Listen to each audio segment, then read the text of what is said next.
מזמור לדוד, אדוני רואי לא אחסר. בינות אשר ירביצני ימי מנוחות ינחלני, נפשי שובב. ינחני ומגלי צדק למען שמו, גם כי הלך בגיא צל מוות, לא אירא רע, כי אתה עמדי. שבטך ומשענתך המה ינחמוני. תערוך לפני שולחן נגד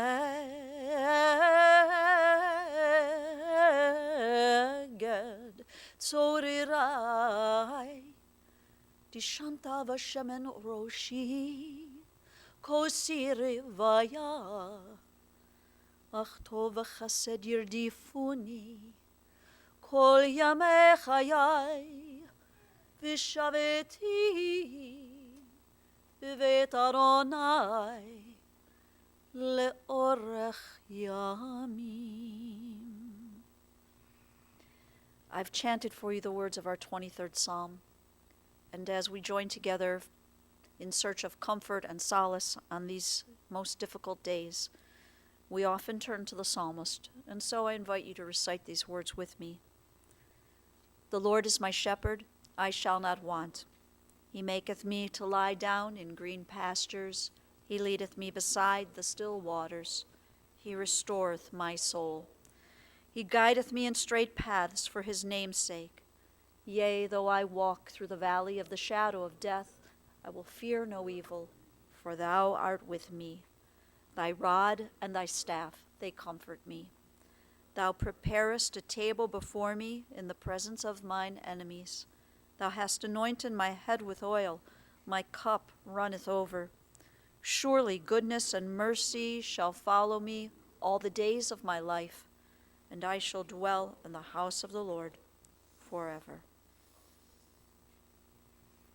In the rising of the sun and in its going down we will remember her. In the blowing of the wind and in the chill of winter, we will remember her. In the opening buds and in the rebirth of spring, we will remember her. In the blueness of sky and in the warmth of summer, we will remember her. In the rustling of leaves and in the beauty of autumn, we will remember her. In the beginning of the year and when it ends, we will remember her. When we are weary and in need of strength, we will remember her. And when we are lost and sick at heart, we will remember her. When we have joys we yearn to share, we will remember her. So long as we live, she too will live, for she is now a part of us, as we remember Penny Grossman. To her children, Greg and Jill and Bob, and also to Michael and Lisa. To her grandchildren, Kimberly, Lindsay, Ashley, Tara, Taylor, Brett, and Bryce. Also to Tal and Craig and Rob and AJ. And to her great-grandchildren, Dylan, Kyle, Harley, Jordan, Todd, Ava, and Anthony. And I know today our hearts join together as we lovingly remember our beloved Irv, who left this earth just 6 months ago. And to all the members of the family and to so many dear friends who are here today, we've come together not only to remember, but also to celebrate the life of your beloved Penny.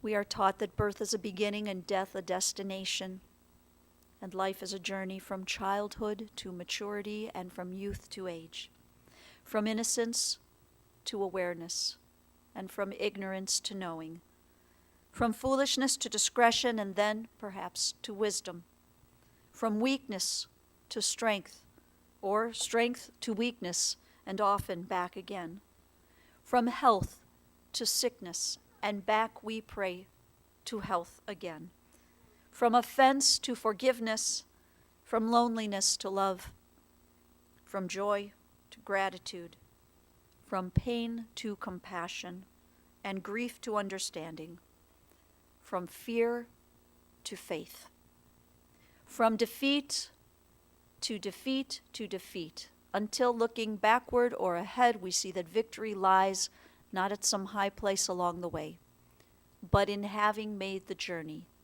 stage by stage, a sacred pilgrimage. Birth is a beginning and death a destination, and life is a journey, a sacred pilgrimage to life everlasting. Penny's journey of 88 years began here in Cleveland. A New Year's Day baby, she was born on January 1st, 1930, to Henrietta and Max Horn. Penny was the youngest of 5 children, and together with her siblings, Stanley, Jack, Billy, and Arlene, all of blessed memory, the Horn family made their way through some of the most challenging years in our nation's history. Her parents were hardworking people. Her father was a pharmacist and her mother a homemaker. Penny attended and graduated from Cleveland Heights High School. She was a very social and popular girl who enjoyed many friends. When Penny was still in high school, and if this story sounds familiar, it's because I told this story almost exactly 6 months ago. But when she was in high school, she went to a dance. And at the dance, she met Irv Grossman, a teenager who was immediately smitten with Penny. The Grossman children would grow up hearing this story time after time about when Irv first laid eyes on Penny. He would simply say, "She was the prettiest one at the dance." And when Irv asked Penny to dance, it was love at first sight, or love at first dance. They were married March 27th of 1949, and for 68 years they journeyed life's path together as husband and wife. Together, Penny and Irv enjoyed a wonderful group of friends. They loved their travels to Europe and to Florida every winter. Penny was always supportive of Irv and his volunteer efforts with the JCs and the Help Make Cleveland Beautiful Committee. And together they enjoyed collecting fine glassware like Royal Dalton and Lalique. Penny also marveled at her beloved's skills as a gardener, and she adored him for helping her make her dream come true, as Penny always wanted to move from University Heights to Pepper Pike. Not only did Irv and Penny build that dream house back in 1972, but they both fulfilled their wishes to live out their lives in this home. Theirs was a solid marriage, a marriage that was rooted in love and respect, and a marriage where family was the number one priority. Her children recall a mom who was a dedicated wife, mother, and a woman who deeply loved her grandchildren. So proud of them, so proud of all their accomplishments. Greg and Jill and Bob knew a mom who made a beautiful and welcoming home for them and for the extended family and for so many friends. Your mom loved to entertain. She loved to entertain at home, and you saw that her friends were really lifelong friends, friends that could be trusted, and friends that always were able to count on her. And one of her dearest lifelong friends, Renee Strauss, is here with us today. And Renee, we all extend our condolences to you as well. But your mom was a devoted member of many things, not just family. She was a devoted member of her weekly Maj group for over 40 years. And when it came to that fine art of shopping, she was devoted to this as well. We might say your mom was a master. Greg, as you worked side by side with your dad, you shared that it was always comforting that after a long day at work and coming home with your dad, you were always comforted to find that Mom had dinner on the table and that she was always ready for some great conversation. And Bob, you remember a mom who you describe as the heart of the family. What a beautiful phrase for one to describe a parent. You said that she encouraged you to go to college when you weren't really sure if that was the right move. But you listened to her, and she was supportive. And Bob, you said she believed in you when others maybe did not.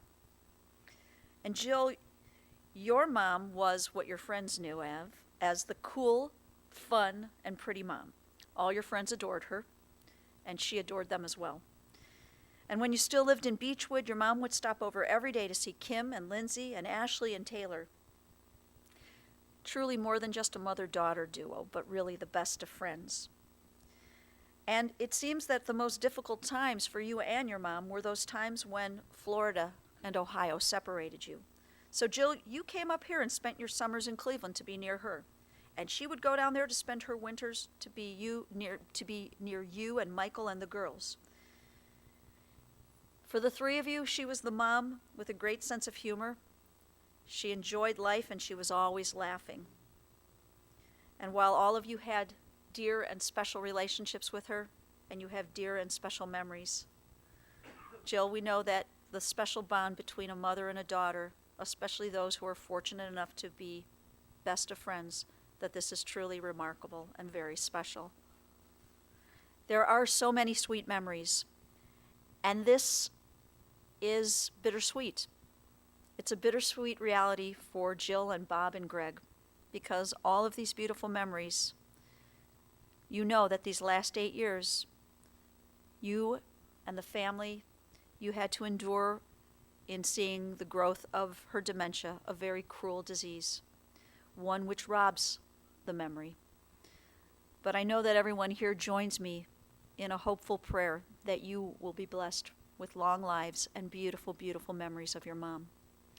Now, while I'm fairly certain your mom didn't know the poet Ralph Waldo Emerson, I want to just share with you his words on what it means to be successful, because I think this is so fitting for Penny.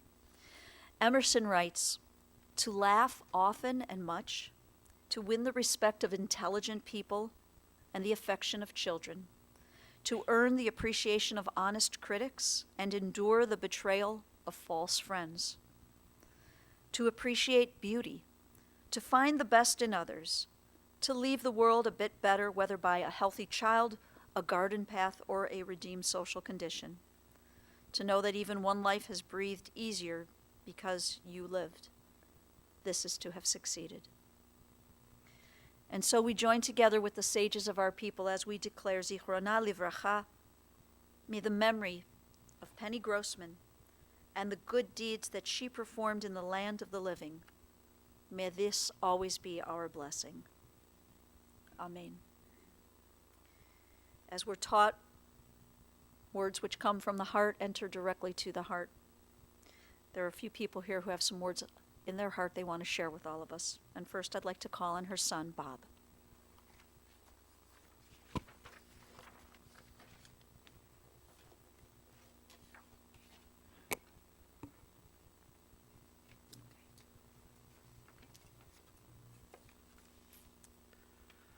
Lisa says I could get through this. I'm not so sure. So she's going to be here if I can't. Nobody loves you like your mother. I hear my wife, Lisa, tell my sons that all the time. I used to debate it with her. I don't anymore. Since Sunday, people have been saying sorry for your loss, and I really appreciate their condolences. But actually, I lost my mother many years ago to Lewy body dementia. It viciously robbed her of her mind as well as her body. My father was my rock. He taught me how to work hard, to be a good father and a good husband. My mother was my heart. I was the youngest. I was always her baby.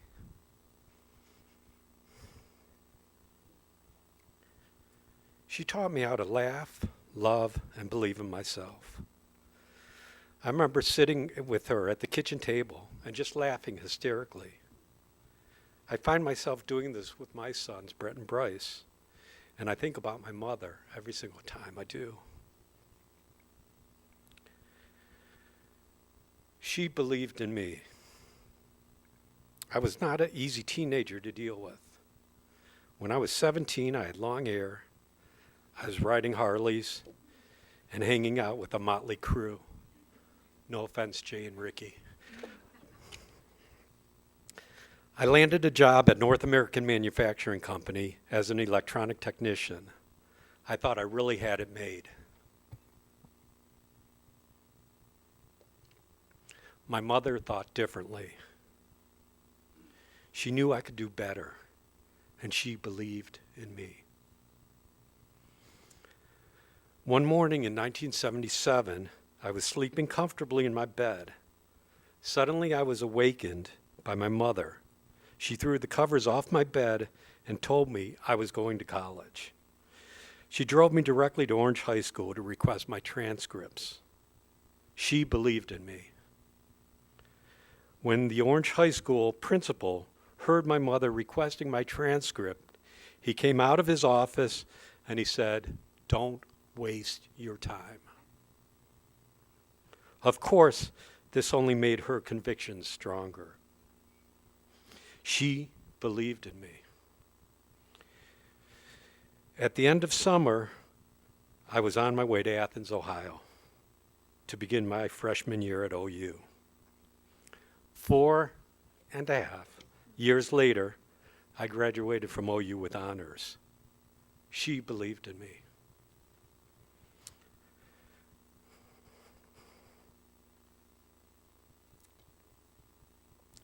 No one loves you like your mother, and now mine is gone.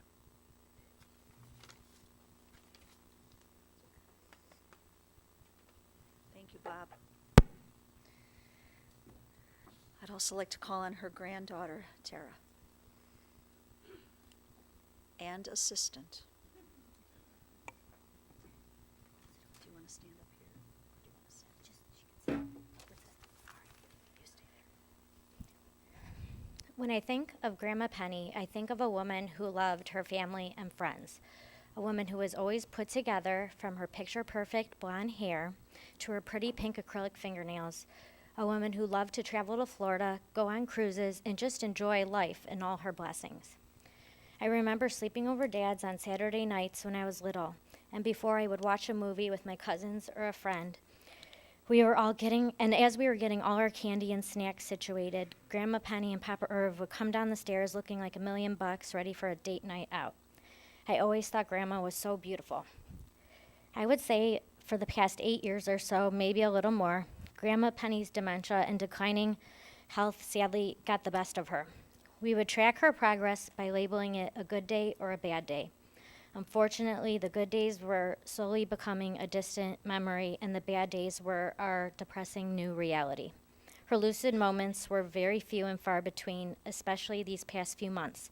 But I'll never forget a text my dad sent me on Tuesday in February of this year. And it goes like this.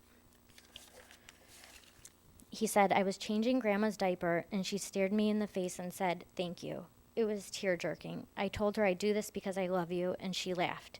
She definitely was with it for that moment, like a miracle. She came out of her coma-like state and let me know that she appreciates my care and help." I reflected on this message, and I asked myself many questions. Is this Grandma's way of saying goodbye? That she is ready to go and be with Papa Irv in a much better place, free from sickness and dementia, hurt and pain? Grandma was severely affected by her dementia, but she still came in and out of it now and then. One memory I have makes me smile. Not too long ago, my family was over Grandma's for dinner, and she was having a bad day. She wasn't talking. She was barely opening her eyes. My dad said she most likely did not know what was going on or if we were even there. But he wheeled her to the table to feed her so that she could eat with us as a family. She hadn't said a word all day, but I said to her, "Grandma, look, Ava's wearing leopard print, your favorite." And in that exact moment, she opened her eyes, smiled, and randomly said, "That's darling." We all know Grandma loved her fashion. I have many fond memories of Grandma. I loved shopping and going to dinner with her, Papa Irv, and my cousins. I loved sleeping over her house and going to get everything bagels with her in the morning. I loved that she was able to meet and hold my 2 children, Ava and Anthony, an extension of her and Papa Irv's love. She really will be deeply missed by those who knew and loved her. Grandma leaving us is a closing of a chapter. My dad was thankfully able to fulfill his promise of taking care of her and Papa Irv until their last breath. I miss my grandparents dearly, but I am also happy for them because I know they are together in a much better place. I know they are very much alive in spirit, watching over us. I believe they are now young, vibrant versions of themselves, Grandma with her hair back to blonde and beautiful pink curls, dressed to the nines with their nails perfectly manicured, of course. I know that in her last moments, Papa Irv came and lovingly put his hand out to her to bring her home to heaven with him. I think he told her how he loves her and he misses her, and he told her it was okay to go, that she fulfilled her mission on earth and will be free. Papa Irv and Grandma's legacy will never be forgotten. I will make sure their memory lives on generations to come by talking to my children about them and preserving those memories. I love you, Grandma. Please give Papa Irv a kiss for us, watch over us, and guide us until we meet again.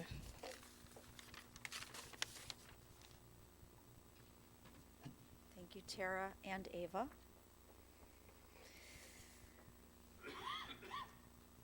And I also want to call on 3 of her granddaughters, Lindsay, Ashley, and Taylor.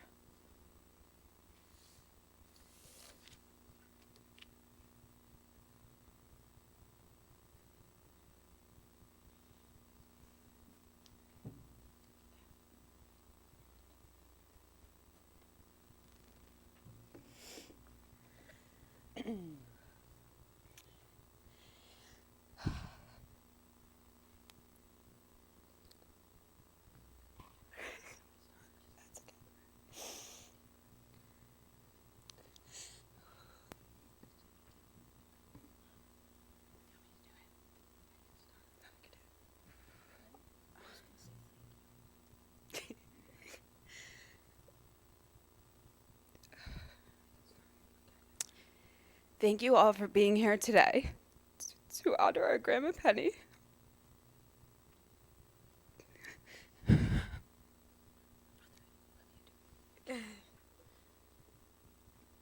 We are grieving her loss. She was an amazing person, a devoted wife to our Papa Irv, a loved and respected mother, and especially an adored grandma. The world just seems a little less vibrant without our lucky Penny. She had a great laugh, a heart of gold, and a love for her family, and a love for Marilyn Monroe. As we reflect on our memories of Grandma, we smile and we take comfort knowing that we spent so much time together throughout the years. So many of our childhood days were spent in their home in Cleveland and in their cool condos in Miami and in Delray. They always took us to the great restaurants and had brunch in their clubhouse, and we always just had the best time as family. We always had sleepovers at her house, watched movies, and we were planning our next day of shopping and going out to lunch. Since the day we were born, Grandma Penny was there for us. She was there for all of our milestones, through the ups and the downs, always providing us her love and her guidance. And as the years passed, we always depended on her for her unconditional love and support. Even though we lived so far apart, Grandma was always close in our hearts, no matter what. We will continue to look at photos and remember the amazing times that we had with both our Grandma Penny and Papa Irv. Their love will live on through our love for our family. We will talk to them and seek their guidance when we need it, and we'll look to them in nature's beauty when we miss them, and we're going to keep their memory alive and never ever forget them.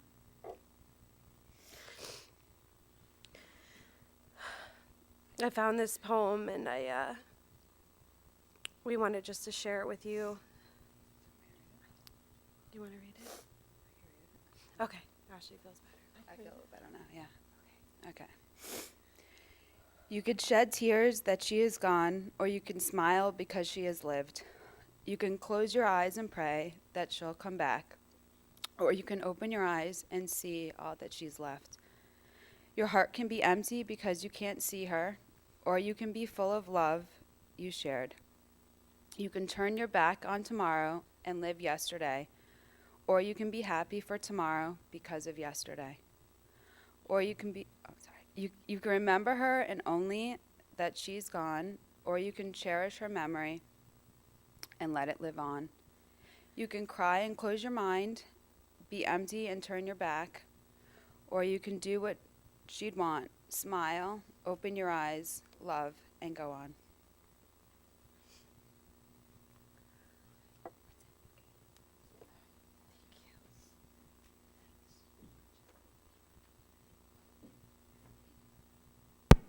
Thank you, girls. At this time, we take a moment as we offer our own silent prayer in asking God to accept Penny's soul.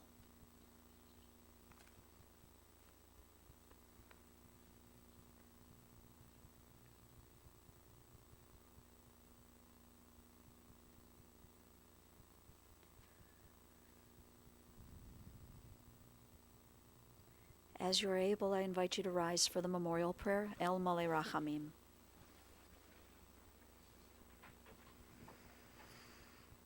El Malei Rachamim, Shochen Bamromim, Amsei Menucha Nechona Tachat Kanfei HaShechina, B'malot Kedoshim Utorim, Ki Zohar Arakia Mashirim. Et nishmat yakirenu shehalacha le'olama began eden techem menuchata. Ana b'harachamim astirecha b'seter knafecha le'olamim v'titzuror b'tzorecha yemet nishmata. Adonai hu nachalata v'tanuach b'shalom al mishkava v'nomar Amen. O merciful God, who dwells on high, who is full of compassion, grant perfect rest beneath the shelter of your divine presence among the holy and pure, who shine as the brightness of the firmament. To our dear departed Penny Grossman, who has gone now to her eternal home, may Penny's soul be bound up in the bonds of eternal life. Grant that her memory inspire us to noble and consecrated living. And to this we say, Amen. Friends, our service of memory will continue at the Mount Olive Cemetery. Following the interment, the family will receive visitors at the Burntwood Tavern in Solon from 3 until 8 p.m. today, and also at the home of Jill and Michael Zeef tomorrow. They'll be greeting visitors tomorrow at their home at 296 Blossom Lane in Orange from 2 until 4, and then again from 7 until 9. Anyone who is wishing to make a contribution in memory of Penny, the family has suggested that you might consider the Kidney Foundation of Ohio or perhaps the Lewy Body Dementia Association. On behalf of the entire family, we thank you for your love and support on this important and sad day.